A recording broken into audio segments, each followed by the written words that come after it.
제가 중국 가 있는 동안은 우리 병주 형제가 찬양 인도해요. 주일날. 갔다 오고 나서도 계속해서 해주시고. 그리고 우리 수요 그 찬양팀에서 우리 베이스를 쳤던 우리 병찬이가 어디 갔죠? 내일 갑니다. 그래서 잠깐 일어나면은 우리 박수를 좀 쳐줬으면 좋겠는데 어디 갔어요? 금방. 빨간 머리 없네. 네, 놔두세요.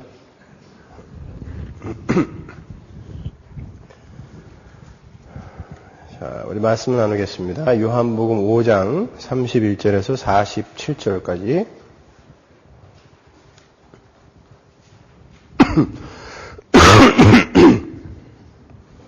요한복음 5장 31절에서 47절까지 말씀 함께 봉독하시죠. 내가 만일 나를 위하여 증거하면 내 증거는 참되지 아니하되 나를 위하여 증거하시는 이가 따로 있으니 나를 위하여 증거하시는 그 증거가 참인 줄 아노라. 너희가 요한에게 사람을 보내매 요한이 진리에 대하여 증거하였느니라.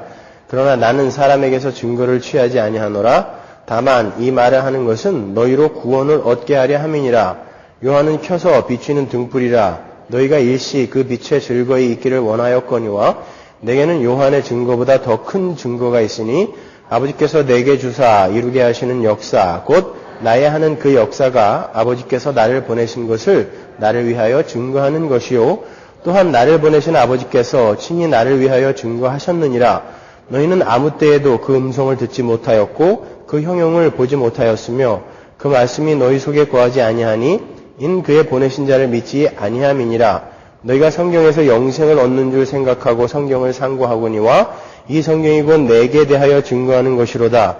그러나 너희가 영생을 얻기 위하여 내게 오기를 원하지 아니하는도다. 나는 사람에게 영광을 취하지 아니하노라. 다만 하나님을 사랑하는 것이 너희 속에 없음을 알았노라. 나는 내 아버지의 이름으로 왔음에 너희가 영접하지 아니하나 만일 다른 사람이 자기 이름으로 오면 영접하리라. 너희가 서로 영광을 취하고 유일하신 하나님께로부터 오는 영광은 구하지 아니하니 어찌 나를 믿을 수 있느냐. 내가 너희를 아버지께 고소할까 생각지 말라. 너희를 고소하는 이가 있으니 곧 너희의 바라는 자 모세니라. 모세를 믿었다면 또 나를 믿었으리니 이는 그가 내게 대하여 기록하였음이라. 그러나 그의 글도 믿지 아니하거든 어찌 내 말을 믿겠느냐 하시니라. 아멘. 사실 오늘은 제가 여기다가 오늘 강의할 내용 중간에 안식일과 안식년 그리고 희년이 어떻게 예수 그리스도를 가리키고 있는 것인가에 대해서 설명을 했었는데 분량이 너무 많아서 10페이지 정도를 그냥 뺐어요. 그래서 다음번에 오늘 그 설교할 이 원고를 나눠드리겠습니다. 다 나눠드릴 테니까 그걸 읽어서 숙지를 하시도록 하시고 오늘은 그 부분은 빼고 가겠습니다. 오늘은 이 마지막 5장 마지막까지의 내용을 통해서 기독교의 인식론에 관해서 공부를 해보도록 하겠습니다. 에피스테몰로지라고 그러죠. 인식론. 우리는 과연 이 기독교를 어떻게 올바르게 인식을 해야 하는가에 대해서 이 5장의 내용을 가지고 설명을 해드리도록 하겠습니다. 우린 지난주에 38년 된 병자를 고치신 사건과 우리 주님께서 하실 더 큰 일의 관계에 대해서 살펴봤죠. 우리 주님께서 이루실 더 큰 일은 21절과 22절에 설명되어 있는 것처럼 심판과 생명의 구원을 말하는 것이었어요. 그리고 그 더 큰 일은 구원을 얻은 성도들에게도 동일하게 주어진다는 것을 우리가 확인했죠. 그 의미는 그렇게 하나님의 은혜에 의한 예수 그리스도의 더 큰 일로 말미암아 구원을 얻은 성도에게는 선한 일이 나타나게 되는데 성도에게서 나타나게 되는 그 선한 일은 구원을 얻은 그들이 하나님의 백성으로 거룩하게 지어져 가는 길에 그들 속에 나타나는 열매들이에요. 그리고 그러한 열매들은 반드시 십자가를 지는 복음의 삶으로 나타나게 되고 바로 그 복음의 삶과 복음의 전파가 성도의 삶 속에서 구원과 심판의 그 더 큰 일을 만들어내는 것이라고 그랬잖아요. 그래서 우리 성도는 믿는 이들에게는 구원의 향기로, 또 믿지 않는 이들에게는 사망의 향기로 그렇게 살게 되는 것이라고 말씀을 드렸습니다. 이렇게 주님께서 베데스다 목가에서 38년 된 병자를 일으키신 사건은 소경이요, 절뚝발이요, 혈기 마른 자들인 죄인들에게 주님께서 찾아가셔서 그들에게 선물로 영생을 선물하시는 은혜의 복음을 그 내용으로 하고 있는 표징이었어요. 그런데 유대인들은 주님께서 안식일날 38년 된 병자를 고치신 사건이 무엇을 의미하는 것인지도 몰랐고 그 일을 행하신 주님이 하나님의 아들이시라는 것도 전혀 알아보지 못했어요. 그래서 급기야 주님께서 자신이 하나님의 아들이심을 증거하는 증거물을 제출해야 하는 어처구니 없는 그런 재판의 상황이 벌어지는 장면이 바로 오늘 본문의 이야기인 거예요. 오늘 본문에 보면 주님은 그러한 유대인들에게 그들이 주님을 구세주로 믿어야 하는, 하나님의 아들로 믿어야 하는 세 가지 증거를 대주세요. 그 첫 번째가 세례 요한의 증거이고 두 번째가 예수 그리스도의 역사입니다. 그리고 세 번째 증거가 하나님의 증거인 성경 말씀이에요.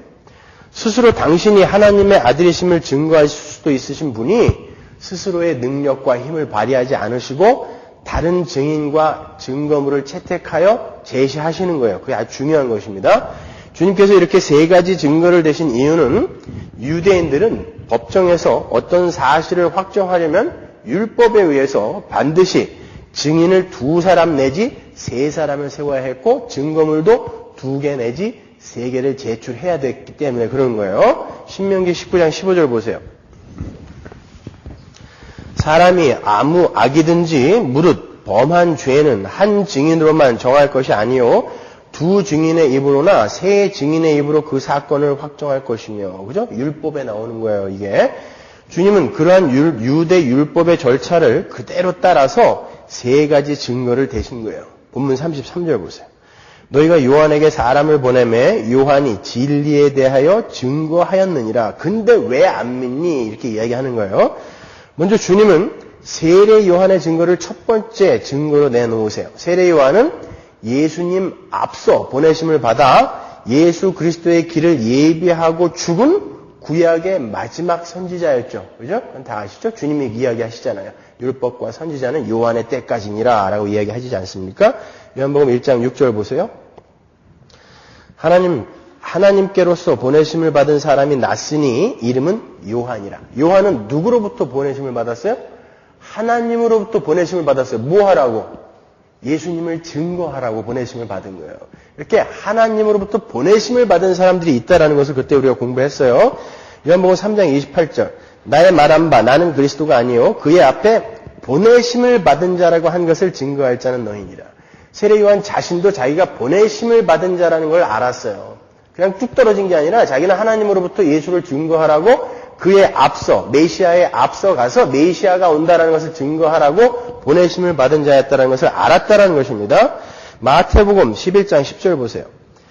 기록된 바 보라 내가 내 사자를 네 앞에 보내노니 저가 내 길을 네 앞에 예비하리라 하신 것이 이 사람에 대한 말씀이니라.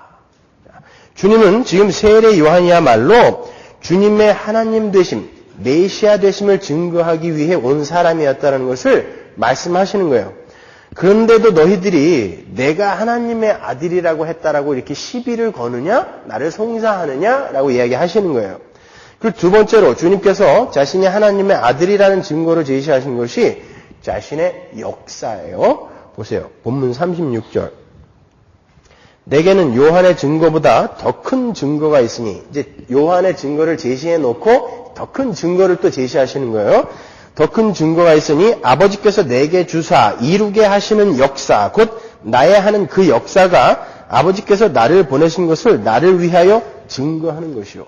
우리 아버지가 하나님이고 그분이 나를 보내셨다는 것을 증거하는 것이 세례 요한의 증거인데, 그보다 더 큰 증거는 아버지께서 나에게 하라고 주신 그 일을 내가 하는 것을 너희가 보면 모르겠느냐라고 예수님이 증거로 제시하시는 거예요. 여기서 역사라고 번역이 된 단어가 에르곤이에요. 많이 듣던 단어죠?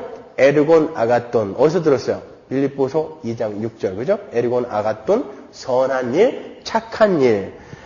착한 일, 선한 일, 그러니까 주님께서 하고 계시고 완성하실 그 역사, 에르고는 주님께서 하나님의 일을 완성하시기 위해 지실 그 십자가의 사건과 그 십자가의 사건을 예표하는 주님의 이적들을 모두 포함한 사건이에요. 그 모든 이적들이 예수님의 하나님 아들 되심을 증거하시는 거라고 주님께서 그것들을 증거로 제시하시는 거예요. 그러니까 요한복음에 나오는 7가지 이적들은 전부 뭐다? 예수님이 하나님의 아들이심을 증거하는 거예요. 물로 포도주를 만드신 이적을 통해서 주님만이 어린 양의 혼인잔치를 잔치답게, 그분의 보혈로 잔치답게 만드실 분이라는 것을 보여주신 거죠. 그리고 왕의 신하의 아들을 고치시는 표적을 통해서는 주님만이 죄를 이기시고, 왜? 질병이 죄의 증상들이니까, 사망의 증상들이니까, 그죠? 주님만이 죄를 이기시고 죄의 증상인 질병을 치유하시는 분이심을 보여주신 거예요. 그리고 38년 된 병자의 치유를 통해서 영적으로 불능자인 죄인들을 혈기 마른 자, 소경, 절뚝발이들인 그런 영적인 불능자인 죄인들을 주님께서 먼저 찾아오셔서 오직 주님의 능력으로만, 은혜로만 죄인들을 건져내시는 은혜의 하나님을 거기서 보여주신 거고요. 우리가 다음 시간에 공부할 그 오병이어의 기적을 통해서는 주님께서 죄인들의 이 세상의 제한된 자원으로 스스로를 보호해야 하는 데서 오는 그런 곤고함과 결핍을, 굶주림을 해결하시고 풍성한 하나님 나라를 완성하시는 하늘의 떡임을 보여주시는 거예요. 오병이어는. 그리고 무리를 걸으시는 표적을 통해서는 자연의 법칙을 극복할 능력을 가지고 계신 주님의 하나님 되심을 보여주신 거고요. 소경으로 난 자가, 날 때부터 소경된 자가 보게 되는 이적을 통해서는 영적 소경인 죄인들의 세상에 빛으로 오신 주님의 실체를 보여준 거예요. 그리고 마지막 7번째 표적이 뭐였어요? 죽은 나사로를 살리신 사건. 주님은 그 사건을 통해서 주님은 죽음을 이기시는 영생의 원천이심을 보여주는 거예요. 이렇게 이적들은, 예수님이 하신 이적들은 전부 이 십자가를 품고 있는 것입니다. 그 내용으로 하고 있는 거예요. 예수를 가리키는 거예요. 그리고 그 모든 이적의 내용을 하나로 농축시켜서 골고다 언덕 위에 박아버린 것이 바로 십자가인 거예요. 그 십자가야말로 이적 중에 이적이죠. 하나님의 아들이 사람이 되어서 죄인들과 연합을 하시고, 그게 기적이지 뭐예요? 그 죄인들의 죄를 몽땅 짊어지시고 저주받아 죽으심으로 말미암아 그 죄인들의 죄가 전부 사해지는 초유의 기적이 골고다 언덕 위에서 일어난 거예요. 이 기적을, 어떻게 보면 말도 안 되는 것 같은 이 기적을 믿는 사람이 구원을 받는 것입니다. 그것 또한 엄청난 기적이죠. 정선자 권사님께서 어저께 전혀 예수를 몰랐던 분, 이제 암에 걸려서 곧 돌아가실 분에게 복음을 전하셨다는데, 그분이 그 자리에서 나 예수 믿을래요 하고 아멘으로 받아들이시더라는 거예요. 어떻게 그걸 믿을까요? 평생 예수에 대해서 들어보지도 못한 사람이 생전 처음 보는 사람이 와갖고 이제 암으로 곧 죽어가는 자기에게 천국이 있어요, 지옥이 있어요, 예수 그리스도는 당신의 죄 때문에 죽으셨어요, 그러니까 그 예수를 믿어야 돼라고 이야기하는데 그 사람이 그걸 믿더라는 것입니다. 나 이제 믿고 천국 가겠어요 라고 이야기하더라는 거예요. 그게 기적이지 뭐예요. 십자가가 기적인 것입니다. 그리고 그 십자가가 또 다른 기적들을 만들어내는 거예요. 그러한 십자가의 결과로 어린 양의 혼인잔치는 비로소 잔치가 될 수 있었던 것이고, 모든 질병과 죽음의 증상들이 사라진 하나님의 나라가 완성된 것이고, 영적 소경인 자들이 눈을 떠서 주님을 알아보게 된 것이고, 세상 속에서 곤고함과 결핍으로 고통을 당하던 죄인들이 이 시간 속에서 하늘의 풍성함을 누리며 살게 되었고, 죄와 허물로 죽었던 자들이 이렇게 살아나게 된 거예요. 그 7가지 이적들이 십자가로 다 해결이 됐죠. 그죠? 십자가 안에서 다 풀리지 않습니까? 그 모든 것들이 바로 주님이 증거로 제시하신 역사, 에르고온인 거예요. 자, 이것들을 봐라. 이것들을 보고도 내가 하나님의 아들이라는 걸 모르겠니? 이것들을 보고도 너희들은 내가 하나님의 아들이라고 했다고 해서 이렇게 송사를 하느냐라고 증거로 제시하신 거예요. 세 번째로 주님께서 제시하신 증거가 하나님 아버지의 증거, 즉 성경이에요. 요한복음 5장 39절 보세요. 너희가 성경에서 영생을 얻는 줄 생각하고 성경을 상고하거니와 이 성경이 곧 내게 대하여 증거하는 것이로다. 그러나 너희가 영생을 얻기 위하여 내게 오기를 원하지 아니하는도다. 여기서 말하는 성경은 뭐예요? 구약 성경이죠. 아직 신약 성경이 쓰여지지 않았을 때니까, 완성이 안 됐을 때니까, 그죠? 주님의 말씀에 따르면 이 구약 성경이 하나님께서 예수님에 대해서 증거해 놓으신 하나님의 말씀이라는 거예요. 하나님의 말씀. 많은 분들이 성경을 하나님을 이야기하는 인간의 말이라고 그렇게 생각들을 하고 있는데, 성경은 인간에 대한 이야기를 하나님께서 해놓으신 말씀입니다, 여러분. 성경의 저자는 하나님인 거예요. 주님은 성경의 저자가 하나님이라고 말씀하시면서 그 저자는 당신, 예수에 대해서만 기록을 하고 계시다라고 정확하게 이야기하고 있는 것입니다. 그러니까 성경, 신약은 말할 것도 없는 거고, 그죠? 그러니까 구약 성경, 신약 성경 다 뭐다? 예수 그리스도. 그래서 우리가 매주 성경에서 예수를 찾아내는 것입니다. 창세기에서도, 계시록에서도, 요한복음에서도, 그죠? 베드로후서 1장 20절 보세요. 먼저 알 것은 경의 모든 예언은 사사로이 풀 것이 아니니 예언은 언제든지 사람의 뜻으로 낸 것이 아니요 오직 성령의 감동하심을 입은 사람들이 하나님께 받아 말한 것이니라. 21절에 성령의 감동하심을 입은이라는 그 어구에 쓰인 감동하심을 입다. 회로메노이라는 그 단어는요, 헬라어 단어는 원래 인도하심을 받다, 이끌림을 받다라는 의미의 단어예요. 이 단어가 쓰인 구절을 몇 개 찾아보면 그 단어의 진의가 쉽게 이해가 가실 것입니다. 사도행전 27장 14절로 가보세요. 얼마 못되어 섬 가운데로서 유라굴로라는 광풍이 대작하니, 폭풍이 불어요. 배가 밀려 바람을 맞추어 갈 수 없어 가는 대로 두고 쫓겨가다가 17절 보세요.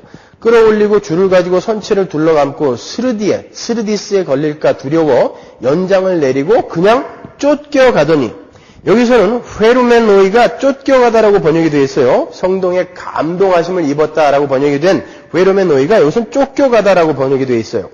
그러니까 배가 바람의 주도권을 뺏기고 바람이 움직이는 대로 흘러갔다라는 뜻이거든요. 마찬가지로 베드로가 말하는 성경을 기록한 사람들이 성령의 감동하심을 입었다라는 말은 성경의 기자들이 자신들이 속한 역사적 상황 속에서 자신들의 전망을 가지고 그들이 기록을 하긴 했지만 그 성경의 기록의 주도권은 폭풍이 배를 몰아가듯이 성령 하나님께 있었다라는 의미인 거예요. 그게 성령의 감동하심을 입다, 회로메노이라는 단어가 가진 참 뜻인 것입니다. 그러니까 성경의 저자는 인간이 기록했지만 하나님이 감동시키셔서 그들을 끌고 가시면서 기록한 것이다라는 뜻인 거예요. 그게 성경인 것입니다. 그래서 예수님께서 성경의 저자를 하나님이라고 이야기하시는 거예요. 그 하나님께서 오직 예수 그리스도의 십자가의 필연성과 그분의 정체에 대해 기록해 놓으신 것이 바로 구약 성경이라는 거예요. 이렇게 유대인들에게는 예수님이 하나님의 아들이라는 증거가 핑계할 수 없을 만큼 많이 주어져 있었어요. 주님이 이렇게 제시한 것만 해도 이렇게 여러 가지잖아요. 그런데도 그들은 주님을 알아보지 못하고 그분이 하시는 일을 이해하지 못하더라는 것입니다. 따라서 안식일에 참된 안식을 상징하는 일이 주님에 의해 벌어졌는데도 38년 된 병자를 고치신 사건은 주님이 안식이라는 것은 어떤 것이다라는 것을 설명해 주신 거잖아요. 그죠? 안식은 주님으로 말미암아 하나님 나라가 완성된 상태인데 거기에 병자가 있으면 안 되지 않습니까? 죽음의 증상이 있으면 안 되잖아요. 그래서 안식일 날 고친 거거든요. 근데 그걸 못 알아먹더라는 거예요. 그리고 그 일로 인해 주님을 송사를 하더라는 것입니다. 본문 37절로 가보세요. 또한 나를 보내신 아버지께서 친히 나를 위하여 증거하셨느니라. 너희는 아무 때에도 그 음성을 듣지 못하였고 그 형용을 보지 못하였으며. 죄인들은 하나님께서 친히 주님을 증거하셨음에도 그들은 주님의 음성을 분별하지 못했고 그 주님을 하나님의 아들이신 주님을 알아보지도 못했다라는 거예요. 제가 지금 본문을 한 절 한 절 다 설명해 드리고 있는 것입니다. 그러면 그들이 알아보고 이해할 수 있도록 그들 앞에서 하늘을 날아간다든지 불말과 불병거로 무장한 천사들을 부르시든지 아니면 그냥 손가락 끝에서 불꽃을 확 튀기게 하든지 그렇게 해서 그들에게 이해를 좀 시켜주시면 안 됐을까요? 주님은 왜 그런 일을 안 하시고 그냥 이런 객관적인 증거들을 제시하셨을까요, 여러분? 충분히 그런 능력이 있으신 분이잖아요. 왜 그 사람들이 이해하지도 못하는 성경과 또 주님이 하신 역사, 주님의 일과 그들이 잡아 죽인 세례 요한을 증거로 제시하시죠? 주님은 그런 식으로 당신을 증명하기 위해서 이 땅에 오신 분이 아니기 때문이에요. 그리고 그렇게 증명한다고 하더라도 사람들은 절대 알아먹지 못하기 때문에 안 하시는 것입니다. 여러분, 기적이 일어나고 만약에 이 천장이 지금 확 열리고 하나님이 얼굴을 쑥 내미시면서 나 있다? 이렇게 이야기해도 하나님이 택하지 않은 자들은 근데 뭐 이런단 말입니다. 절대 어떤 눈에 보이는 것으로 사람들이 그것을 인식하고 깨달아 주님을 믿을 수가 없는 거예요. 구원을 얻을 수 없는 것입니다. 그래서 하나님은 객관적인 증거만 제시하시는 거예요. 본문 31절 보세요. 내가 만일 나를 위하여 증거하면 내 증거는 참되지 아니하되. 명확하게 말씀하시죠. 내가 만일 나를 위하여 증거하면 내 증거는 참되지 아니하다 그래요. 주님은 자신이 하나님의 아들이라는 것을 증명하시기 위해 이 땅에 오신 것이 아니라 하나님의 아들로서 해야 할 일을 하러 오신 거다라는 뜻이에요. 다시 한번요. 주님은 자신의 힘으로 자신을 증명하기 위해서, 내가 하나님의 아들이라는 것을 증명하기 위해서 오신 분이 아니라 하나님께서 하라고 시킨 일을 하러 오신 분이다라는 뜻입니다. 그래서 자신을 증명하는 기적 대신 당신이 하실 일을 예표한 그러한 몇 가지 이적들과 당신이 하실 일, 즉 십자가를 지시는 그 일만 하고 가신 거예요. 왜냐하면 구원은 오직 믿음의 원리에 의해서만 발생되고 주어지도록 하나님께서 정해 놓으셨어요. 그렇기 때문에 눈에 예수 그리스도와 그분의 십자가를 상징하는 이적 외에 그것과 전혀 상관없는 자신을 증명해 보이는 이적들은 전혀 일으키지 않으신 거예요. 그것은 그러한 것들이 전혀 하나님 나라의 전파나 완성에 도움이 되지 못한다는 확실한 반증인 거예요. 그게 도움이 된다면 주님은 한 3,000년 사시면서 계속 기적만 일으키면서 사람들 불러 모으면 돼요. 왜 공생에 3년 사시고 죽어버리시냔 말이에요. 그걸로 안 되니까, 다른 방법은 없기 때문에 그 짧은 공생애를 마치시고 그냥 죽어버리신 것입니다. 기적으로는 절대 사람들이 돌아올 수가 없는 것입니다. 그래서 40일 금식 후에 마귀와의 대면에서도 주님은 전혀 자신의 힘으로 자신을 증명해 보이지 않으신 거예요. 근데 오병이어로 3,000명도 먹이셨잖아요. 무리도 걸으셨잖아요. 그런 기적 행하셨으면서 마귀가 하라고 했을 때 그거는 왜 안 했을까요? 이런 질문은 안 드세요? 마귀가 하라고 한 일과 예수님이 하실 일과는 아무 상관이 없기 때문에 안 하신 거예요. 돌로 떡을 만드는 건 예수님이 십자가 지시는 일과 아무 상관없기 때문에 안 하신 거예요. 성전 꼭대기에서 뛰어내리는 건 자기 잘난 척하라고 마귀가 부추긴 거기 때문에 그건 십자가와 전혀 상관이 없기 때문에, 주님이 하실 일과 전혀 상관이 없기 때문에 안 하신 거예요. 주님이 일으키신 이적은 전부 십자가와 관계된, 그리고 그것이 무언가를, 십자가와 예수를 가리키는 표징, 사인으로서 일으킨 것이지 사람들을 놀래게 해주고 이 예수님이 하나님의 아들이라는 것을 증명하기 위해서 일으키신 기적은 하나도 없습니다, 여러분. 하물며 오늘날은요. 그래서 그런 걸 쫓아다니지 마시라고 하는 거예요. 그러면 한 가지 해결해야 할 문제가 발생하죠. 요한복음 8장으로 가보세요. 12절. 예수께서 또 일러 가라사대 나는 세상의 빛이니 나를 따르는 자는 어두움에 다니지 아니하고 생명의 빛을 얻으리라. 바리새인들이 가로되 내가 너를 위하여 증거하니 내 증거는 참되지 아니하도다. 여기까지 읽고 바로 그 위에 5장 31절로 다시 가보세요.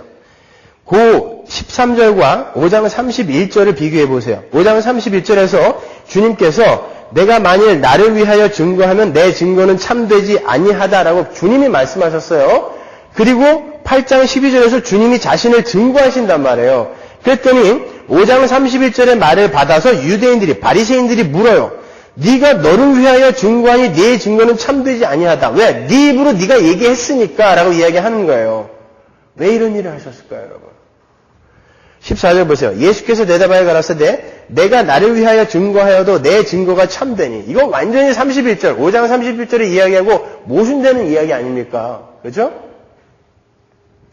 이런 건 원래 여러분이 읽다가 질문을 하셔야 되는 건데 전혀 질문을 안 할 것 같아서 제가 대신 질문해 드리는 거예요. 에? 전혀 모순되는 이야기를 하고 있어요. 나는 내가 어디서 오며 어디로 가는 것을 알미언니와 너희는 내가 어디서 오며 어디로 가는 것을 알지 못하느니라. 자, 내가 나를 위하여 증거하여도 내 증거가 참되다라고 여기는 거꾸로 이야기를 하고 계세요. 이 차이를 어떻게 이해를 해야 할까? 이러한 차이를 이해하기 위해서는 문맥을 잘 보셔야 돼요. 주님께서 오늘 본문에서 내가 나를 증거하는 것은 참된 증거가 되지 못한다라고 말씀하신 것은 나는 내가 하나님의 아들인 것을 증명하러 온 것이 아니라 하나님이 시키시는 일을 하러 온 것이다라는 것을 강조해서 하신 말씀이고 8장 14절에 나오는 내가 나를 위해 증거해도 내 증거는 참되다라고 말씀을 하신 것은 하나님과 예수님은 그 존재와 뜻에 있어서 하나라는 것을 강조하신 말씀인 거예요. 그게 무슨 말인지는 15절과 16절을 보시면 정확히 나와요. 보세요. 8장 15절. 너희는 육체를 따라 판단하나 나는 아무도 판단치 아니하노라. 만일 내가 판단하여도 내 판단이 참되니 이는 내가 혼자 있는 것이 아니요 나를 보내신 이가 나와 함께 계심이라.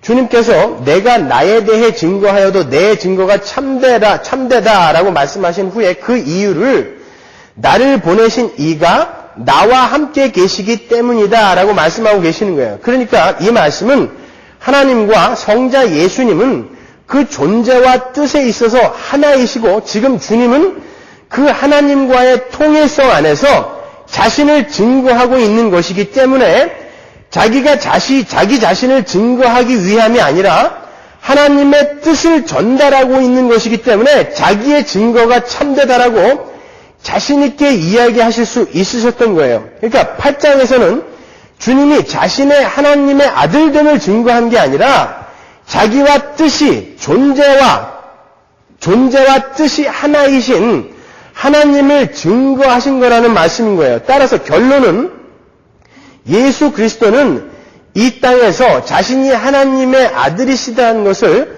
한 번도 스스로의 힘을 발휘하거나 스스로의 언변으로 자신을 증거하신 적이 없다는 것입니다.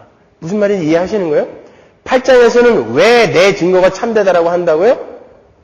여기서는 지금 주님이 자신을 증거하기 위해서 나는 세상의 빛이다라고 증거한 게 아니라 하나님이 어떤 분이신가를 증거하기 위해 그분과 내가 하나이기 때문에 나를 증거함으로써 그분을 증거하기 위해 증거한 거란 말이에요. 그래서 참되다라고 이야기한 것입니다.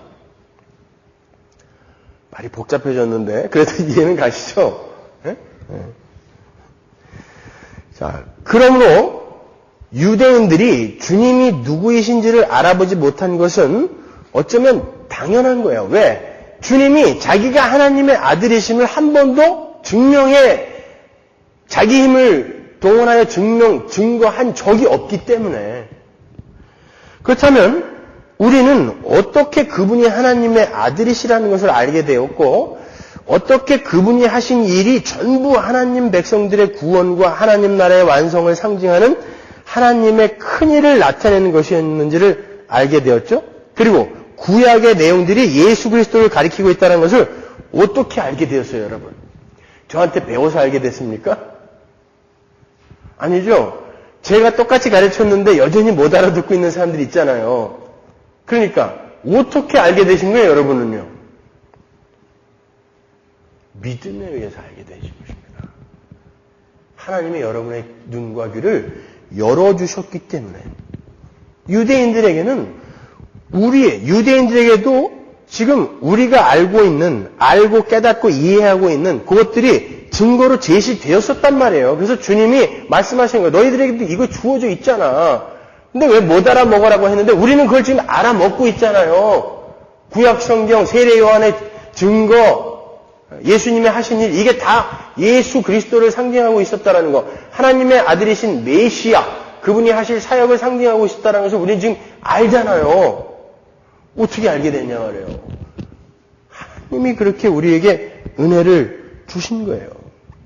우리가 지난 시간에 공부한 요한복음 5장 24절 25절을 보면 예수님의 하나님의 아들 되심을 알아보지 못하는 유대인들과 대조하여 등장하는 일련의 무리들, 그 무리들에 대한 묘사가 나와요. 24절 보세요. 5장 24절.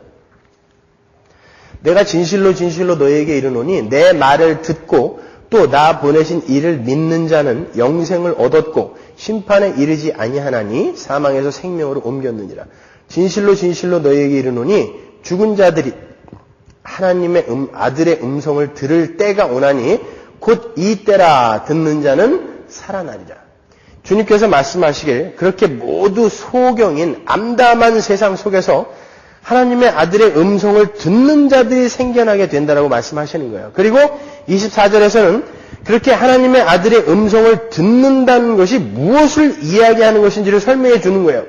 24절에 듣고, 아쿠온이라는 단어와 믿다, 피스투온이라는 단어는 병행구예요.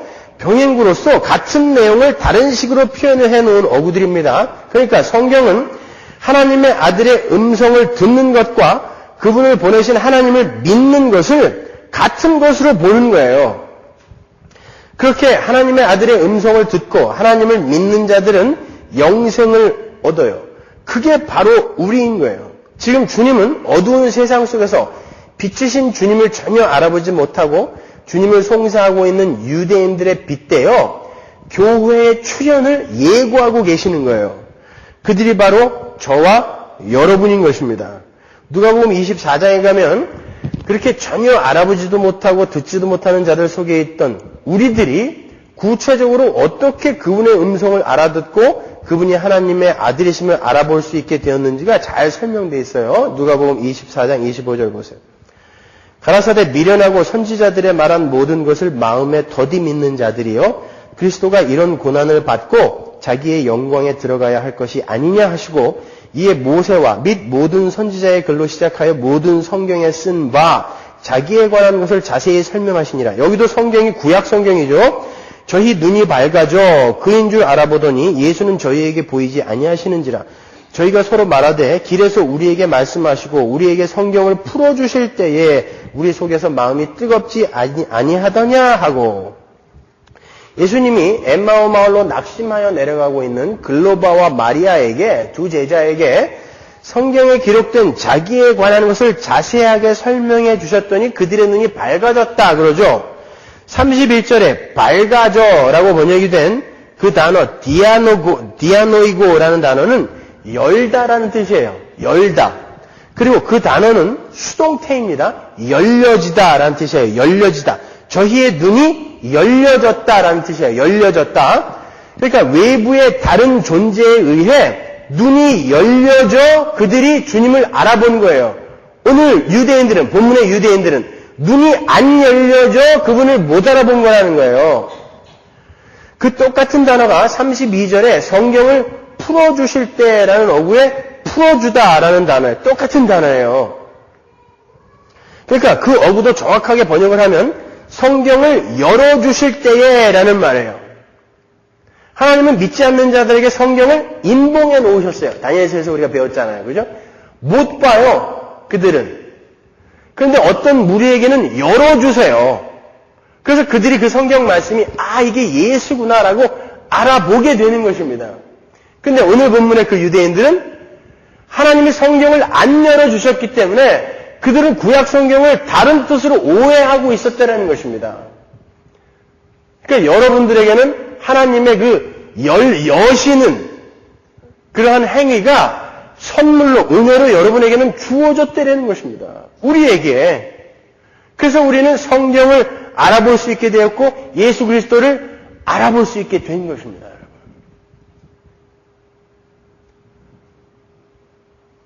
그 하나님의 은혜가 감격스럽지 않으십니까? 여러분 그것으로 감격하셔야 돼요. 조금 더 내려가면 44절에 또 똑같은 내용의 말씀이 나오는데요. 누가복음 24장 44절 보세요. 또 이르시되 내가 너희와 함께 있을 때에 너희에게 말한 바 곧 모세의 율법과 선지자의 글과 시편에 나를 가리켜 기록된 모든 것이 뭐예요? 모세의 율법, 또 선지자의 글들, 또 시편의 주님을 시편의 내용들, 구약성경 전체죠. 그게 다 뭐라 그래요? 주님이 나를 가리켜 기록된 모든 것, 그 모든 것들이 나를 가리켜 기록된 것이라고 또 한 번 반복해서 이야기해 주세요. 그 모든 것이 이루어져야 하리라 한 말이 이것이라 이에 저희 마음을 열어 성경을 깨닫게 하시고 또 이르시되 이같이 그리스도가 고난을 받고 제3일에 죽은 자 가운데서 살아날 것과 또 그의 이름으로 죄사함을 얻게 하는 회개가 예루살렘으로부터 시작하여 모든 족속에게 전파될 것이 기록되었으니 이게 성경에 기록된 내용이라는 거예요. 여기도 보시면 주님께서 제자들의 마음을 열어주시자 그들이 주님의 사역과 성경의 내용을 그때서야 이해를 하는 거예요. 그러니까 눈이 열려 주님을 알아보고 마음이 열려 성경이 이해가 가려면 주님의 도우심이 반드시 필요하다는 것을 누가복음 24장은 우리에게 이야기하고 있는 거예요. 그래서 전부 수동태인 거예요. 우리 스스로는 눈을 뜰 수가 없어요. 우리 스스로는 마음도 열 수가 없는 것입니다. 갈라디아서 3장 23절 보세요. 믿음이 오기 전에 우리가 율법 아래 메인바되고 계시될 믿음의 때까지 갇혔느냐. 믿음이 오기 전에 믿음이 스스로 오고 있어요. 우리가 믿음을 우리 안에서 생산해낸 것도 아니고 믿음아 나에게 와라라고 요구한 것도 아니에요. 믿음을 여기서 인격처럼 이야기하고 있죠. 인격체처럼. 믿음이 왔어요. 외부로부터 우리에게 왔다니까요. 그러므로 말미암아 우리의 눈과 귀가 열리고 마음이 열리게 된 것입니다. 이렇게 믿음은 외부에서 주어지는 거예요. 어디서부터? 하늘에서부터 하나님으로부터 하늘에서 우리에게 주어지는 것입니다. 자, 이런 내용과 오늘 본문의 내용을 한번 비교해 보세요. 오늘 본문에서 주님은 당신이 하나님의 아들이시라는 세 가지 증거를 제시하셨어요. 왜 이걸 못 알아먹니? 라고. 하나는 세례 요한의 증거고 다른 하나는 주님의 역사고 다른 하나는 성경이었어요. 잘 기억하세요. 주님께서 그렇게 증거를 대셨다라는 것은 너희들은 왜 이러한 명백한 증거를 못 알아먹느냐라는 책망이 함께 들어있는 거라 그랬어요. 그 말은 이제 주님께서 그렇게 전부가 소경인 가운데에서 일련의 무리들의 눈을 열고 성경에 대한 이해를 열어서 하나님 아들의 음성을 듣고 하나님을 믿는 자들을 주께서 만들어내실 것임을 내포하고 있는 거라는 뜻입니다. 오늘 본문에서 우리가 어떤 메시지를 받아야 하는지, 기독교를 어떻게 인식을 해야 하는지 아시겠어요? 아울러 오늘 본문에는 그렇게 주님을 알아보지도 못하고 성경이 이야기하는 바를 이해도 못하는 사람들의 대표적인 특징이 기록이 되어 있어요. 본문 44절 보세요. 너희가 서로 영광을 취하고 유일하신 하나님께로부터 오는 영광을 구하지 아니하니 어찌 나를 믿을 수 있느냐. 그들의 특징이 뭐예요? 믿지 못하는, 예수님을 알아보지 못하고 성경에 나오는 그 내용을 예수로 연결시키지 못하는 사람들의 특징이 뭐예요? 자기들의 영광을 구하더라는 것입니다. 세상 영광을 구하더라는 거예요. 하나님의 영광을 위해서 살아야 하는 자들이 피조물로서의 사람이죠. 창조의 목적이에요, 그게. 창조의 목적은 뭐예요? 모든 피조물이 제자리에서, 질서 속에서 하나님의 영광을 효과적으로 반사해내는 게 창조의 목적이에요. 우리가 그 자리로 회복되어져 가는 것입니다, 지금. 웨스트민스터 신앙고백 소요리 문답 1번. 질문이 뭐예요? 인생, 사람의 목적은 뭐냐? 뭡니까? 답. 영원토록 하나님을 영화롭게 하고 그분을 즐기는 거. 그게 우리 인생의 목적이에요. 영원토록 하나님을 영화롭게 하는 거. 글로리파이 하는 거예요. 우리 주님의 삶이 그렇게 오직 아버지 하나님의 영광만을 위한 삶이었죠. 그 삶을 우리가 쫓아가는 것입니다. 요한복음 12장 28절 보세요. 아버지여 아버지의 이름을 영광스럽게 하옵소서 하시니 이에 하늘에서 소리가 나서 가로되 내가 이미 영광스럽게 하였고 또다시 영광스럽게 하리라 하신대. 이 말은 주님께서 이 땅에서 하나님이 살라고 하신 삶을 그대로 잘 순종하여 살아내셔서 그 삶이 하나님께 이미 영광이 되었고 또 그 주님은 십자가를 하나님이 지시라는 십자가를 지실 것이기 때문에 또 하나님을 영광스럽게 하실 것이다 라는 의미인 거예요. 그러니까 그 삶 전체가 다 뭐였다는 거예요? 오직 하나님의 영광만을 위해 살다 간 사람이라는 거예요. 그런데 자신의 영광을 위해서 사는 자들은, 자신을 영화롭게 하기 위해서 사는 자들은, 하나님의 힘을 이용하여 나를 영광스럽게 만들려고 하는 그런 자들은 어떻게 된다고요? 하나님을 알아보지도 못하고 그들은 하나님을, 예수를 믿지 못하다라는 것입니다. 그러니까 여러분, 기복신앙이라는 건 기독교가 아닌 거예요. 엄밀히 말하면. 예수님을 알지도 못하고 예수를 믿지도 못하는 자들이 무당굿하고 있는 것입니다. 성경이 이야기하고 있잖아요. 문제는 그러한 사람들이 예배당 안에도 있다라는 거예요. 그러한 자들은 이 세상 것들로 예수를 믿는 유익을 얻고 싶어요. 내가 영광 얻고 싶어요. 내가 영광스러워지기 원한다니까요.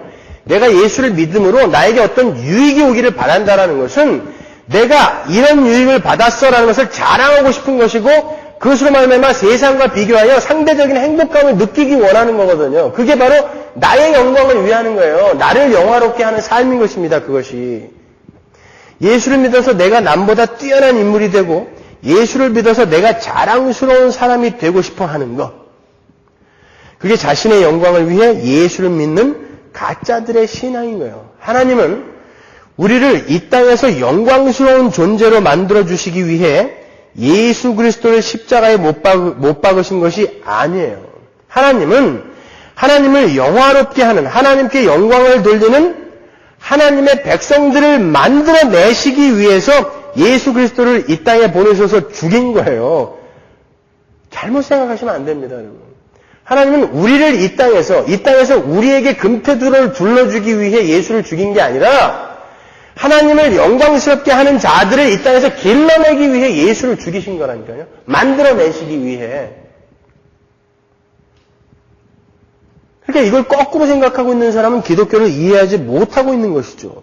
많은 사람들이 예배당 안에서 믿음의 증거를 이 역사 속에서 인간의 영역 안에서 찾으려고 해요. 내 삶에 어떤 유익한 결과가 나타나기를 원하는 거예요. 삶의 조건이나 삶의 질이 개선되기를 원하죠. 혹은 종교 행위를 열심히 하는 것으로 믿음이 있고 없고를 측정해요. 그것도 인간의 영역 안에 속한 거예요. 여러분, 예수 잘 믿는 사람이 종교 행위 열심히 안 하는 사람이 있어요. 그러나 예수 엉터리를 믿는 사람이 종교 행위 열심히 하는 사람이 있습니다. 헌금 많이 하고 교회 봉사 열심히 하고 선교 열심히 나가는 사람이 있어요. 이 믿음이라는 건 이 세상의 영역 안에 있는 것으로 잴 수 있는 것이 아닌 것입니다, 여러분. 혹은 방언이라든지 예언 같은 은사가 나타나는 것으로 믿음의 척도를 삼기도 해요. 그러니까 어떠한 모양으로든 예수를 잘 믿으면 이 세상 인간의 영역 안에서 나타날 수 있는 것으로 증명이 될 거라고 생각하는 것. 그런 사람들이 바로 자기의 영광을 위하여 사는 잘못된 신앙을 갖고 있는 사람들인 거예요. 그런 것들은 전부 뭐예요? 나를 드러내주는 것들 아닙니까? 그죠? 그게 하나님의 영광과 무슨 상관이 있어요?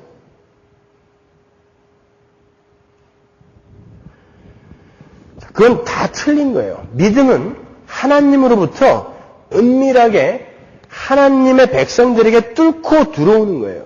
믿음은 하늘의 거예요. 따라서 믿음의 유무는 이 역사 속의 어떤 것들이나 인간의 영역 안에 있는 것들로 증명되어지거나 지탱될 수 없는 거예요. 믿음이 전혀 없는 사람이 병을 고칠 수 있고 믿음이 전혀 없는 사람이 방언할 수 있습니다. 중들도 하니까. 에? 믿음이 전혀 없는 사람이 예언해요. 왜? 무당도 하니까요. 그거는. 여러분, 목사들이 병을 더 잘 고칠 것 같아요? 중들이 더 잘 고칠 것 같아요? 신유은사 받은 중들이 훨씬 많아요. 그걸 믿음의 증거로 삼으시면 안 되는 것입니다, 여러분. 믿음이 전혀 없는 사람들이 그런 외적인 은사를 받은 사람들이 많이 있어요. 그건 은사라고 하는 게 아니에요. 그건 인간의 잠재된 무의식의 발현인 거예요. 지금 사기죄로 감옥에 가 있는 제 고등학교 동창이 있는데요. 저를 무척 좋아해서 저를 많이 도와줬던 그런 친구예요. 돈을 많이 벌었었고 사업가로서 아주 성공도 했었는데 그 친구는 중3 때부터 예언하고 방언하고 신유은사가 있어갖고 병 고치고 했던 친구예요. 나중에 사업이 어려워지자 그 친구가 술자리에서 저한테 뭐라 그러는 줄 아세요? 내가 이제 다시 재기할 수 있는 길은 교회를 차리거나 기도원을 차려갖고 다시 사람들 병 고쳐주면서 헌금을 끌어모으는 수밖에 없어. 라고 이야기하더라니까요. 그게 진짜 그리스도인의 입에서 나올 소리입니까, 여러분? 그 실제로 그런 걸 시도하다가 사기죄로 감옥에 갔어요. 근데 그 아이한테 기도받고 병 나았다는 사람들이 부지기수였다니까요. 우리 집사람도 잘 알아요, 누군지. 그런 것을 여러분, 신앙의 유무를 재시면은 안 되는 거예요.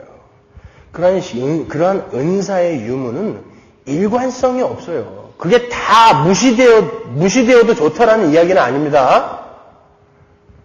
근데 일관성이 없다고요. 은사의 유무는 일관성을 갖지 못해요. 그렇기 때문에 믿음을 눈에 보이는 이 인간 영역 안에 어떤 것으로 보고 싶어 하는 것은 참으로 어리석은 일인 거예요. 그게 자신의 영광을 구하는 자들의 잘못된 신앙관에서 나온 것입니다. 그것은 정치적, 경제적 풍요를 가져다줄 메시아를 기다렸던 바리새인들의 민속 메시아 사상과 별반 다를 바 없는 주님께 독사의 자식이라는 욕을 먹을 수밖에 없는 빵점짜리 믿음인 거예요. 믿음이 있는 자들, 선택된 백성들에게 이 땅에서 이 땅의 것들로 보상해 주세요. 그게 물질이든 신령한 은사든 상관없으니까 이 땅의 것들로 나의 믿음이 있음을 증명하게 해주세요. 그게 민속 메시아 사상이지 뭐예요. 우리는 선민이니까 우리에게 다윗의 왕국을, 메시아를 보내 다윗의 왕국을 재건하게 해주세요. 찬란한 그 나라를 다시 회복시켜 주세요. 우리는 믿는 자니까, 하나님을 섬기는 자니까 다른 사람들과 다르게 대우해 주세요. 이거하고 뭐가 달라요? 예수님께서 그들에게 독사의 새끼들이라고 욕을 하셨다니까요. 가장 극악한 저주의 욕을 하셨단 말입니다, 여러분. 성도의 믿음은 하나님의 은혜로 자연스럽게 맺혀지는 성령의 열매로만 측정되어질 수 있는 거예요. 그리고 그 삶이 바로 하나님께 영광이 되는 삶인 거예요. 그들이 믿는 자예요. 그들이 눈과 귀가 열린 자고 그들이 마음이 열린 자예요. 그래서 그들은 예수님을 알아보고 예수님의 음성을 구별하고 성경이 예수 그리스도로 꽉 차 있다는 것을 알아먹는 것입니다. 요한복음 15장 8절 보세요. 너희가 과실을 많이 맺으면 내 아버지께서 영광을 받으실 것이요 너희가 내 제자가 되리라. 하나님께 영광이 되는 게 뭐라 그래요? 과실을 많이 맺는 거예요. 과실은 뭐예요? 성령의 열매를 이야기하는 거예요. 하나님의 성품을 우리의 삶 속에서 문득문득 내어놓는 거. 믿는 자들에게서, 그러니까 가짜들도 얼마든지 할 수 있는 거, 이런 거 보지 말고 꼭 믿는 자들에게서만 나올 수 있는 거. 진짜 원수를 위해서 막 죽어주는, 비워주는 삶을 사는 그런 모습, 인내해주고 용서해주는 그런 모습. 가짜들은 안 된다는 것입니다. 겉으로 연극은 할 수 있지만 진심에서 내 마음속에서 그런 것들이 정말 나오고 있는가? 그것으로 믿음의 척도를 삼으라는 거예요. 자, 여러분은 지금 하나님의 영광을 구하고 계세요? 아니면 하나님을 이용해서 여러분의 영광을 도모하고 계십니까? 만일 여러분이 하나님을 이용해서 여러분의 영광을 구하고 계시다면 여러분은 절대 하나님을 사랑하는 분들이 아니에요. 예수 믿는 사람들 아닙니다. 주님께서 하나님을 섬긴다고 하면서도 자신의 영광만을 구하는 자들에게 확실하게 말씀하세요. 오늘 본문에서 본문 42절 보세요. 다만 하나님을 사랑하는 것이 너희 속에 없음을 알았노라 이놈들아. 너희들은 너희 영광을 구하는 자들이야. 너희들은 그러므로 하나님을 사랑하는 자들이 아니야. 내가 확실히 알았어 라고 이야기해 주시는 거예요. 지금 주님을 범법자로 몰고 있는 유대인들은 하나님의 자녀로서 그들의 삶 속에서 맺혀져야 하는 참 열매들이 아닌 자신들이 종교적인 행위를 하고 있고 율법을 지키고 있다는 인간 영역 안에서의 눈에 보이는 것들을 근거로 내세우면서 자신들이 하나님을 잘 섬기고 있는 사람들이라고 우겼단 말이에요. 유대인들은 그러한 자신들의 행위를 자랑했어요. 그러니까 기도할 때도 머리에 기름 바르고 금식할 때도 기름 바르고 길 한가운데서 기도하지 않았습니까? 자랑스러우니까. 자기가 자랑스러우니까. 주님은 그러한 종교 행위는 하나님을 사랑하고 하나님을 영화롭게 하기 위한 것이 아닌 자신들의 자랑과 자신들의 영광을 위한 것, 자신들을 영화롭게 하기 위한 것이라고 말씀하시면서 오히려 그들이 잘 지키고 있다는 모세의 율법이 그들을 구원해 줄 것이라고 이야기하지 않고 너희들을 고소하고 있다고 이야기합니다. 본문 45절 보세요. 내가 너희를 아버지께 고소할까 생각지 말라. 너희를 고소하는 이가 있으니 곧 너희의 바라는 자 모세니라. 모세를 믿었다면 또 나를 믿었으리니 이는 그가 내게 대하여 기록하였습니다. 그러나 그의 글도 믿지 아니하거든 어찌 내 말을 믿겠느냐 하시니라. 유대인들은 자신들이 모세가 기록한 성경 말씀을 모두 이해하고 있다라고 생각했고요. 모두 지키고 있다라고 생각했어요. 모세의 율법을. 그죠? 요한복음 9장 28절 보세요. 저희가 욕하여 가로되 너는 그의 제자나 우리는 모세의 제자라. 자신 있게 이야기했어요. 그들은요. 우리는 모세의 제자다. 제자는 당시의 제자는 스승의 모든 것을 물려받은 사람을 이야기하는 거예요. 29절 하나님이 모세에게는 말씀하신 줄을 우리가 알거니와 이 사람은 어디서 왔는지 알지 못하노라. 이렇게 유대인들은 자신들이 모세의 제자라 자처해 왔고 그 하나님께서 모세에게 하신 말씀들을 다 이해하고 있다라고 착각하고 있었던 거예요. 그런데 주님은 너희는 모세의 글도 믿지 않을 뿐 아니라 모세도 믿지 않는다. 오히려 모세는 너희를 율법으로 고소하고 있음에도 너희가 모세의 제자라고 우기는구나 라고 말씀하시는 거예요. 왜냐하면 모세의 율법이라는 것은 유대인들이 이해하고 있는 것처럼 잘 지켜서 하나님을 기쁘시게 해드리라고 하나님이 준 게 아니라 너희들은 하나님의 요구를 절대 충족시킬 수 없는 자들이므로 하나님이 보내시는 메시아를 갈망해야 한다. 그 메시아가 없으면 너희들은 죽어. 그걸 가르쳐 주려고 우리에게 율법을 주신 거란 말이에요. 그래서 메시아의 도래의 필연성을 설명해 주려고 우리에게 주신 것이 모세의 율법이란 말입니다. 그럼에도 불구하고 유대인들은 자신들이 그 모세의 율법을 지켜서 하나님을 만족시켜 드릴 수 있다라고 나섰단 말이에요. 그래서 주님은 그러는 거예요. 그 모세가 사실은 너희들을 지금 고소하고 있어. 무슨 너희들이 모세의 제자야. 무슨 너희들이 모세의 율법을 다 이해하고 있다라고 그래. 아니야, 모세가 너희를 고소하고 있다니까 그러는 거예요. 갈라디아서 3장 10절 보세요. 무릇 율법 행위에 속한 자들은 저주 아래 있나니 기록된 바 누구든지 율법책에 기록된 대로 온갖 일을 항상 행하지 아니하는 자는 저주 아래 있는 자라 하였습니다. 온갖 율법대로 항상 행해야 돼요. 항상. 조금 쉬었다 해도 안 돼요. 한 5초만 쉬었다 하면 안 될까요? 안 돼요. 항상 행해야 돼요. 그래야 믿는 자예요. 또 하나님 앞에서 아무나 율법으로, 여기서 누구도라고 번역하는 게 훨씬 이해가 빠른데 또 하나님 앞에서 누구도 율법으로 말미암아 의롭게 되지 못할 것이 분명하니 이는 의인이 믿음으로 살리라 하였습니다. 율법으로는 안 된단 말이에요. 야고보서 2장 10절. 누구든지 온 율법을 지키다가 그 하나에 거치면 모두 범한 자가 되나니.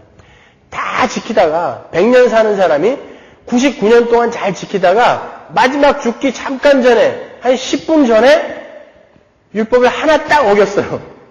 그래도 그 99년의 삶이 다 꽝이 되는 거예요.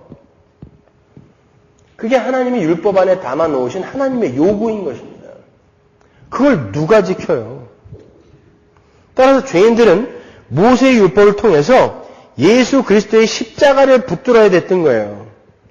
그게 모세의 오경이에요. 모세의 율법이. 구약 성경.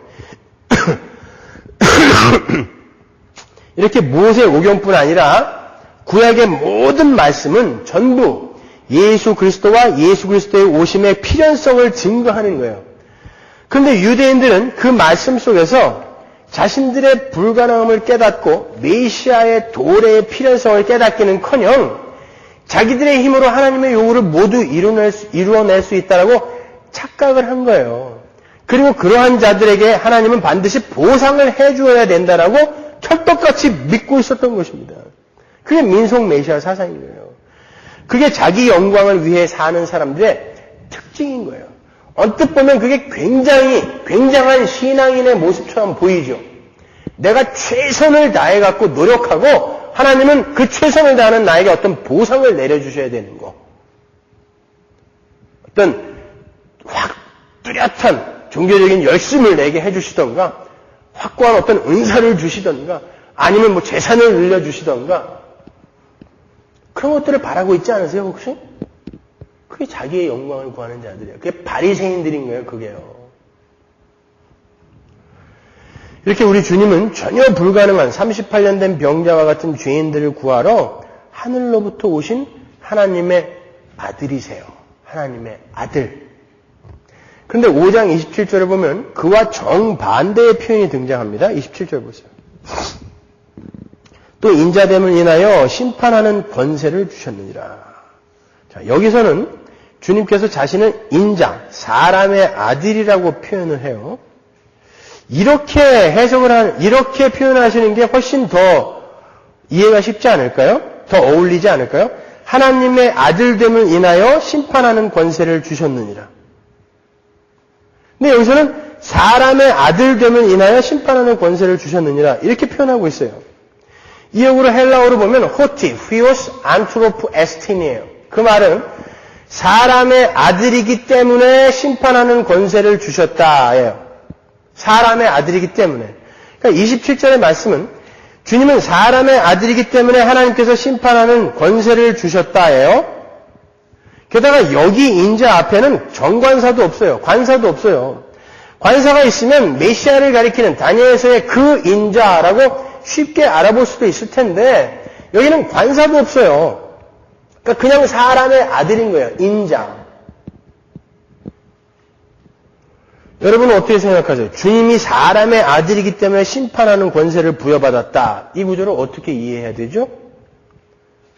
그 말은 바꿔 말하면 주님이 사람의 아들이 아니시면 주님은 심판하실 권세가 없다라는 말이 되는 거예요. 당연합니다, 여러분. 주님은 완벽한 사람의 아들이셔야 하고 완벽한 하나님의 아들이셔야 하기 때문에 그가 인자됨을 인하여 그분은 하나님의 아들이라는 게 이미 전제로 깔려 있으니까 여기에는.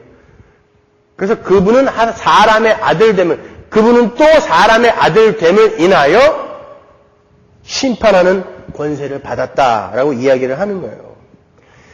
기독교 이외의 고등종교들은 둘로 갈라진다 그랬죠. 이슬람교 같은 이신론과 불교나 힌두교 같은 범신론으로 갈라진다 그랬어요. 이신론은 뭐예요? 이신론. 두 가지 신이 아니라 멀리 떨어진 그런 이예요. 멀리 떨어져 있는 신이라는 뜻이거든요. 이신론은 초월적인 멀리 떨어져 있는 그 신은 인정을 해요.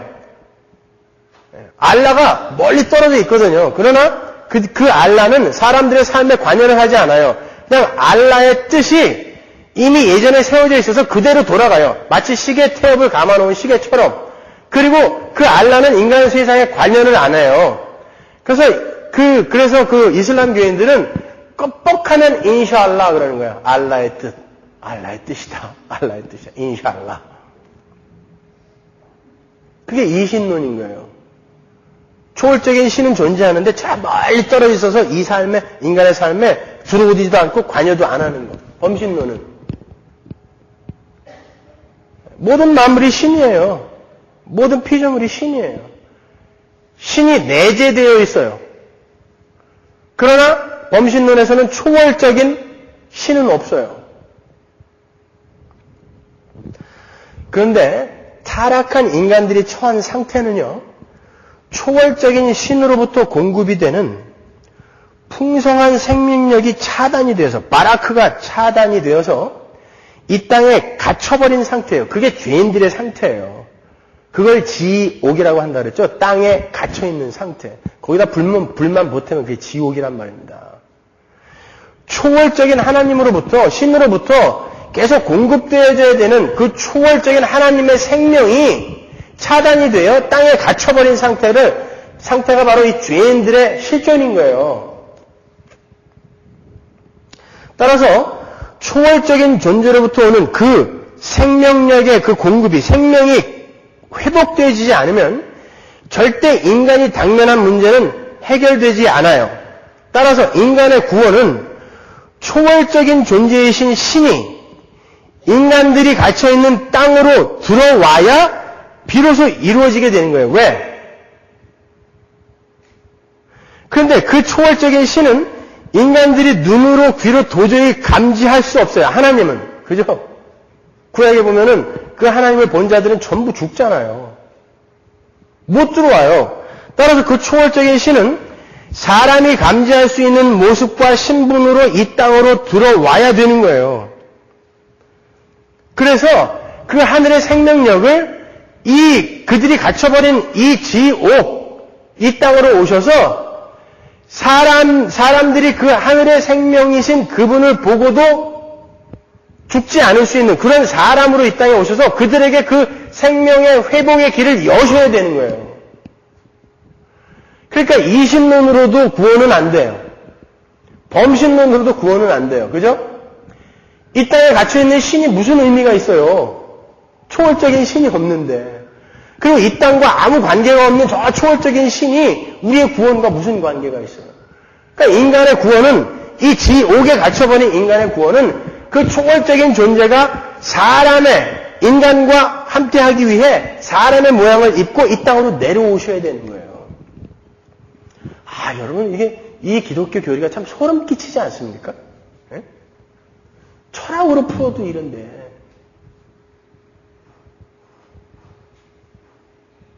그래서 그분은 반드시 하나님의 아들이어야 되고 사람의 아들이셔야 돼요. 여러분, 예수님은 사람인 죄인들을 대표하시는 분이에요. 누가 누구를 대표한다라는 건 동일한 존재여야 돼요. 원숭이가 사람을 대표할 수 없어요. 개가 뱀을 대표할 수 없잖아요. 그죠? 누가 누구를 대표한다라는 것은 그분이 우리를 대표하여 십자가에서 저주를 받아 죽으셔야 되고 우리를 대표하여 하나님이 요구하시는 율법을 전부 지켜서 우리에게 전가시켜줘야 되거든요. 그러니까 그분은 사람이 아니면 안 돼요. 근데 그분은 우리를 대표할 뿐만 아니라 대신해야 돼요, 또. 그죠? 우리를 대신해서 죽으셔야 돼요. 그래야 우리가 그 죽음으로 안 가니까. 근데 하나님이 창세전에 택하신 모든 하나님의 백성들의 죄를 전부 짊어지고 그들을 대신해야 돼요. 그러기 위해서는 인간은 안 돼요. 그죠? 아무리 뛰어난 인간도 그건 안 되잖아요. 그래서 그분은 하나님이셔야 돼요. 우리를 대신해야 되기 때문에. 그건 inclusive representative라고 한다고 그랬죠. 내포적 대신. 우리를 품에 안고 우리를 대표하여 우리를 대신하여 예수가 십자가를 지시는 거예요. 그래서 그분은 하나님의 아들이어야 되고 사람의 아들이어야 돼요. 반드시. 여러분, 아람어의 표현에서 누구누구의 아들이라는 뜻은 1차적으로 부자지간을 이야기하는 게 아니에요. 우레의 아들, 그러면 우레라는 특성을 가진 사람이라는 뜻이에요. 그러니까 하나님의 아들이라는 건 하나님의 특징을 가진 하나님이라는 뜻이에요. 인자, 사람의 아들이라는 것은 인간의 특징을 가진 인간이라는 뜻이에요. 1차적인 뜻이. 부자지간이라는 뜻보다. 바람의 아들, 그러면 바람이라는 속성, 특징을 갖고 있는 자, 이런 뜻이거든요. 아람어나 히브리어는 공이 그래요. 그러니까 예수님이 하나님의 아들, 사람의 아들이라는 것은 오늘 둘 다 나오잖아요. 그죠? 그분은 완벽한 하나님이셔야 되고 완전한 인간이셔야 된다는 거예요. 그래서 그때 비로소 그분이 그렇게 완벽한 하나님으로서 완전한 인간으로 이 땅에 오실 때에 비로소 그분은 생명을 구원하실 수 있고 심판하실 수 있다라는 의미인 거예요. 그래서 인자됨으로 심판하는 권세를 주셨다라고 얘기하는 것입니다.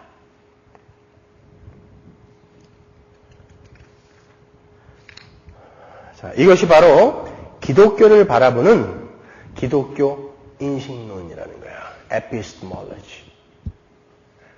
여러분 기독교를 어떻게 인식하고 계세요? 어떤 기독교를 여러분 믿고 계셨습니까? 신봉하고 계셨어요? 요한복음 5장을 지금 이렇게 다 끝냈어요. 잘 이해가 가세요? 뭐 읽고 왔어야지 뭐 이해가 가는지 안 가는지, 뭐 질문이 있어야 이해가 가는지 안 가는지 알지. 잘 이해하셨다면 모쪼록 여러분은 하나님을 이용해서 자신의 영광을 구하는 그런 엉터리 신자가 아닌 하나님의 영광을 위하여 나를 비우는 참 신자의 삶을 잘 경주하시기 바랍니다. 눈에 보이는 것으로 자신의 믿음을 보상받으려 하지 마세요. 하나님은 그렇게 보상해 주시지도 않아요. 그건 자신의 영광을 구하는 거예요. 눈에 보이는 이 인간 영역 속에, 이 역사 속의 것들로 주눅들지도 마시고 자랑할 필요도 없어요. 그건 자랑할 것도 아니에요. 우리 교회에서는 오히려 그런 걸로 자랑하면은 쪽팔려요. 그죠? 그죠? 하나님께서 하나님의 영광을 위해 사는 자로 만드시기 위해 나에게 잠시 허락하신 역할이 이런 것이다 라는 그런 올바른 인식을 하시고 열심히 현재의 상황 속에서 최선을 다해서 하나님의 영광을 효과적으로 반사해내는 삶을 잘 살아내시면 되는 거예요. 아, 옛날에 나는 금송아지 있었는데 지금 이게 무슨 꼴이야? 괜찮아요. 지금 이 상황이 여러분에게 하나님이 허락하신 적당한 상황인 거예요. 그럼 이게 현실이에요. 과거에 어떤 거는 아무 상관없어요.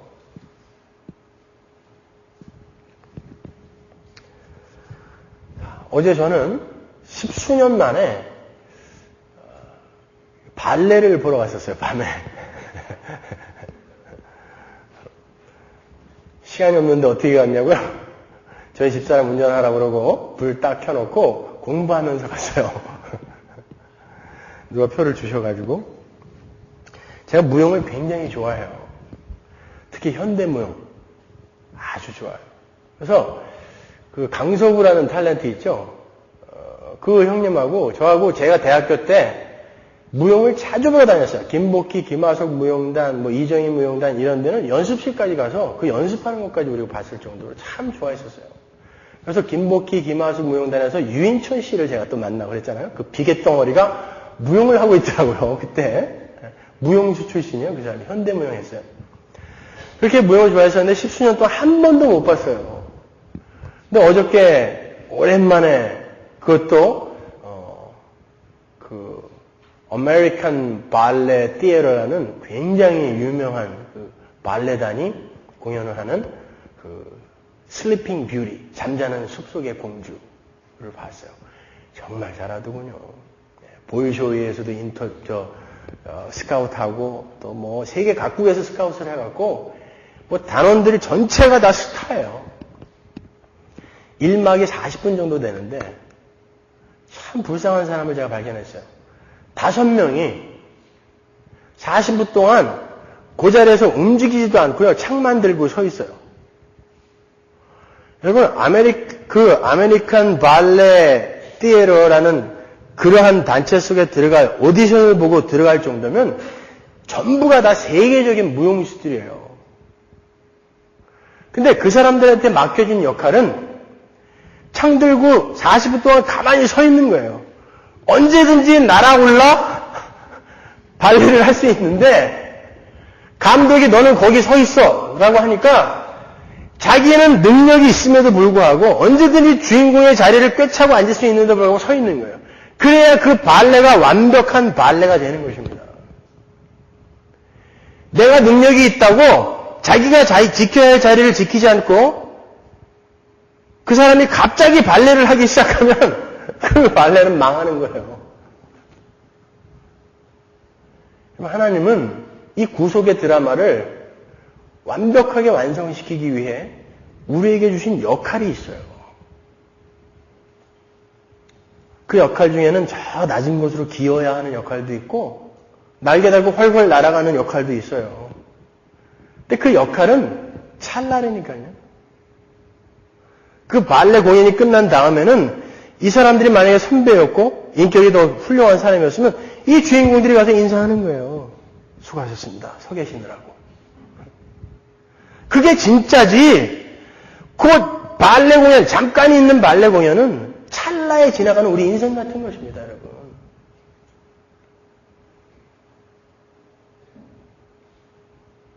그러니까 여러분에게 맡겨진 그런 역할들을 그냥 받아들이세요. 그리고 하나님 앞에 감사함으로. 이것이 내 삶 속에서 우리 하나님이 선한 일을 이루고 계신 방편이라면 내가 감수하겠습니다. 잘 감당해내겠습니다. 라고 하면서 열심히 가면 되는 거예요. 열심히 가면 되는 거예요. 지금 부르짖으면서 그 하나님의 영광을 구하는 그 삶 한번 살아보자고요. 네, 기도하겠습니다.